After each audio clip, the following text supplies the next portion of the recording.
Olá, povo lindo, tudo bem? Graça e paz a todos em nome de Jesus. Eu estou aqui para alimentá-los um pouco pela internet, uma vez que nós estamos nessa época de Covid-19. Hoje é dia 20 de março e nós estamos publicando, estamos postando esse vídeo para que você seja alimentado espiritualmente, já que a gente não está podendo se reunir na igreja. Em primeiro lugar, eu quero ler um texto com vocês, ele está em Números, capítulo 14, versículos 39 até 45. Eu não vou ler tudo, vou só explicar o que está acontecendo e depois eu conto a história resumidamente. Diz o seguinte, na verdade do 40 ao 45, diz assim: Levantaram-se pela manhã, de madrugada, que são os filhos de Israel aqui, e subiram ao cume do monte, dizendo: vamos subir ao lugar que o Senhor tem prometido.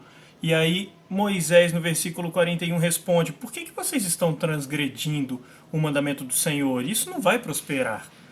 Não subam, porque o Senhor não estará no meio de vós. Vocês serão feridos diante dos vossos inimigos. Versículo 42.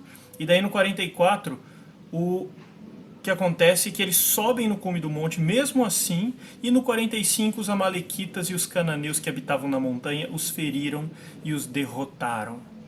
Esse texto narra a seguinte história.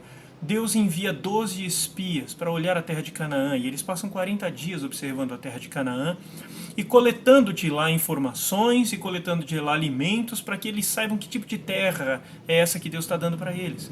Quando eles voltam no capítulo 14, a gente percebe, aliás, no capítulo 13, a gente percebe que o relatório dos espias é recebido com incredulidade pelo povo. Porque 10 espias dizem assim: a terra é muito ruim, a terra é muito boa, mas os homens que moram lá são gigantes, as nossas chances são ruins, nós nunca vamos conseguir morar lá, nunca vamos conseguir vencer essas batalhas. O povo se rebela, chora, se descabela. Só Josué e Caleb que permanecem firmes na fé, dizendo: se o Senhor quiser, nós os comeremos como quem come pão. É isso, inclusive, que está escrito aqui no capítulo 14, versículo 9. Então somente creemos no Senhor, vamos lá, vamos vencer isso e essa terra vai ser nossa. Mas o povo não dá ouvido para esses dois, ele dá ouvidos para os 12 que pregam a discórdia, que pregam a derrota, que pregam contra a palavra do Senhor. Aí o que acontece? Deus fica irado com esse povo e diz: vocês não vão entrar. Vocês, os infiéis, vocês não vão entrar. Vocês que não acreditam, vocês não vão entrar. Vocês vão morrer no deserto. Para cada dia que os espias ficaram lá na terra, vocês vão passar um ano no deserto. Portanto, 40 dias, 40 anos no deserto. Essa geração de 20 anos para cima que saiu do Egito vai morrer inteira no deserto. Quem vai entrar na terra prometida são os filhos de vocês. Quando Moisés conta isso no versículo 39 do nosso texto, de Números 14, quando Moisés conta isso para os filhos de Israel, para o povo de Israel, eles se descabelam e eles falam: não, e aí entra no texto que nós lemos: não, Moisés, que isso? Vamos lá sim, vamos tomar essa terra. E eles se levantam de madrugada, subiram ao cume do monte, dizendo: vamos lá, vamos para o lugar que o Senhor tem prometido. E Moisés fala: que isso, gente, para com isso. Versículo 42, não façam isso, por que vocês estão transgredindo o mandamento do Senhor? Vocês não vão prosperar. E aí lá no versículo 44 eles fazem isso mesmo assim. No versículo 45, último versículo do capítulo 14 de Números, os amalequitas e os cananeus descem do monte contra eles e matam todos, ou boa parte daqueles homens, eles perdem a guerra. Por que a gente está falando nisso? Já que nós dissemos que estamos na época de coronavírus. Por um motivo muito simples. Tem surgido pregadores da prosperidade, pregadores que estão dizendo por aí que Deus vai nos dar a vitória sobre isso. E vai, eu creio que vai. Deus vai aniquilar o coronavírus. Eu creio que ele vai. Ele vai. Pode ter certeza que ele vai. Mas tem pregadores se levantando, falando contra o que o próprio Deus tem colocado para nós. Todas as vezes, meu irmão e minha irmã, que você ouvir alguém pregando contra algo que já está estabelecido na palavra do Senhor, tampe os seus ouvidos para o que essa pessoa fala. A palavra do Senhor fala, por exemplo, que nós temos que obedecer às nossas autoridades enquanto elas estiverem em conformidade com o Senhor. E quando uma autoridade diz que a igreja precisa fechar durante um mês as suas aglomerações de grande público por um motivo de saúde pública, em que isso é o contrário ao Evangelho? Pelo contrário, isso é preservação da vida. O nosso próprio Deus preserva a vida. A própria palavra do Senhor diz que nós devemos cuidar dos idosos, cuidar daqueles que são mais carentes, que são mais frágeis. E em que esse tipo de decreto vai contra a palavra do Senhor? Mas daí surgem os teólogos da prosperidade, aqueles pregadores que vão dizer: vamos, só por um decreto judicial eu vou fechar a minha igreja, eu estarei aqui. Surgem aqueles pregadores dizendo que nunca vão dar o braço a torcer, porque eles são de Deus. Onde já se viu a igreja de Deus recuar e fechar as suas portas? Quando alguém falar assim, perceba que essas pessoas estão contrárias à palavra do Senhor. Eu não vou dar nome de ninguém aqui, de ninguém, porque só alguns aparecem na mídia e acabam ficando famosos, mas há muitos. Todas as cidades desse Brasil tem muitos que estão pregando isso. E aí nessa hora vale lembrar o seguinte: foram pregadores assim, com pregações assim, com mensagens assim, que esparramaram o coronavírus na Coreia do Sul, porque encheram aviões de fiéis e foram para Wuhan, aquela cidade na China onde tudo começou, na expectativa de orar por eles e fazer com que o vírus parasse, morresse lá. Não preciso dizer que o vírus não morreu lá. E eu também acredito que eu não preciso dizer que a Coreia do Sul, em grande parte, foi contaminada por causa desse tipo de pessoa, por causa desse tipo de atitude. Eles não apenas não fizeram o vírus parar, como voltaram e levaram o vírus de volta para a Coreia do Sul e se aglomeraram nas suas igrejas, transmitindo para os outros fiéis. Cerca de 60% da Coreia do Sul está infectada por causa de pastores assim. Na França é a mesma coisa. Quando o governo decretou que tudo parasse, as igrejas, em especial aquelas triunfalistas, que dizem que Deus vai dar a vitória e só falam de vitória, essas igrejas que só falam de vitória, esses pregadores colocaram todo mundo dentro dessas igrejas e eles saíram contaminados e contaminando. Então, ponha uma coisa na sua cabeça, meu irmão, minha irmã. Nós precisamos sim obedecer às autoridades. Nós precisamos sim entender que nós somos responsáveis pela vida e o bem-estar de quem está do nosso lado. Todo cristão é. E o que custa você fazer um sacrifício de estacionar um pouco para que o outro possa se beneficiar? Isso é bíblico. Isso é saudável, bíblica, espiritual e relacionalmente.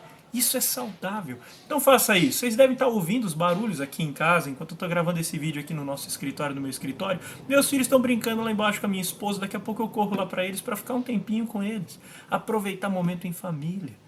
Isso é bíblico, isso é saudável. Não há nada de errado com isso. Ok? Então eu quero deixar essa palavra de Números 14 para você hoje. Para te estimular, para te encorajar a perceber que Deus está nesse negócio. Eu não estou dizendo que Deus está apenas com a vitória triunfalista sobre o vírus. Você não percebeu que eu estou dizendo justamente o contrário? Eu estou dizendo que Deus está, inclusive, onde o vírus mata. Deus continua sendo Deus soberano nos lugares em que o vírus está matando. Ele não perdeu a sua soberania para o vírus de forma alguma. Ele continua reinando. Ele está no controle nesses lugares onde o vírus anda matando. Além disso, Deus está no controle naqueles lugares onde o vírus está sendo vencido por ocasião de medidas como essa que nós estamos tomando agora. Medidas que são completamente de saúde pública. Não são medidas espirituais que envolvem uma oração lá no local onde está havendo o vírus. E além disso, Deus está vencendo por causa de orações? Sim! Por causa de pessoas que dobram seus joelhos em oração, cada uma na sua casa, cada uma no seu ambiente de trabalho, aqueles que não podem parar de trabalhar, cada um no local que está. Deus ouve a oração do povo aonde o povo está. Essa é a vantagem de termos um Deus onipresente. De que adianta nós termos um Deus onipresente se eu preciso ir para a igreja para adorá-lo e ele não me ouve quando eu estou em casa? Que isso, gente? Pode ficar tranquilo. Deus vai continuar nos ouvindo enquanto estivermos nas nossas casas. A Bíblia vai continuar nos alimentando enquanto for lida dentro das nossas casas. A comunhão entre os fiéis vai continuar sendo exercitada pelo telefone, pelo WhatsApp, ou entre nós aqui mesmo dentro de casa. E depois, quando a gente se reencontrar, a gente vai estar morrendo de saudade de se abraçar. Quando você sai de férias, você não deixa os irmãos da igreja de lado durante o mês inteiro e vai viajar? E não morre por causa disso? E quando você volta, você está empolgado para abraçar todo mundo? Pois bem, imagine que está todo mundo de férias, todo mundo saindo sem se ver durante um mês, e quando a gente se reencontrar, a gente vai se abraçar. Qual o problema que há nisso? Ok? Então eu espero que você se engaje nessa tarefa de promover, ser um elemento de promoção de saúde na nossa comunidade, no local onde você está inserido. Não abandone a palavra do Senhor, não abandone seus momentos de leitura, não deixe passar essa oportunidade de aproveitar seu momento com a família, esse momento de quarentena com a família. Aproveita, meu irmão. A gente não está sempre pedindo férias, a gente não está sempre sonhando com aposentadoria, a gente não está sempre querendo parar para poder curtir a nossa família, aproveitar a nossa família. Tá aí, cara. Você ganhou esse presente agora. O coronavírus está te dando isso de presente. Gasta tempo com a sua família, gasta tempo com Deus. Sabe aquela pilha enorme de livros que você nunca tem tempo para ler? Livros que te aproximam de Deus, inclusive, mas não apenas. Livros de outras naturezas também. Aproveita. Se debruça sobre eles. Gasta tempo com tudo isso. E se aproxima mais do Senhor, ok? Eu espero que depois desse coronavírus você saia daqui intelectualmente mais forte, você saia no seu relacionamento com Deus mais amadurecido, você saia desse período de quarentena com seus relacionamentos familiares saudáveis e robustos. Isso tem tudo para fortalecer sua vida espiritual e nada do que eu estou falando aqui é contrário à palavra do Senhor. Então no dia que eu falar uma bobagem, algo que vá contra a palavra do Senhor, você tampa os seus ouvidos para não me ouvir. Mas se tiver algum pregador da vitória, de um triunfalismo, falando essas bobagens, tape os ouvidos para não ouvi-los também. A preocupação deles é, se você não vai na igreja, como é que vai ficar o dízimo?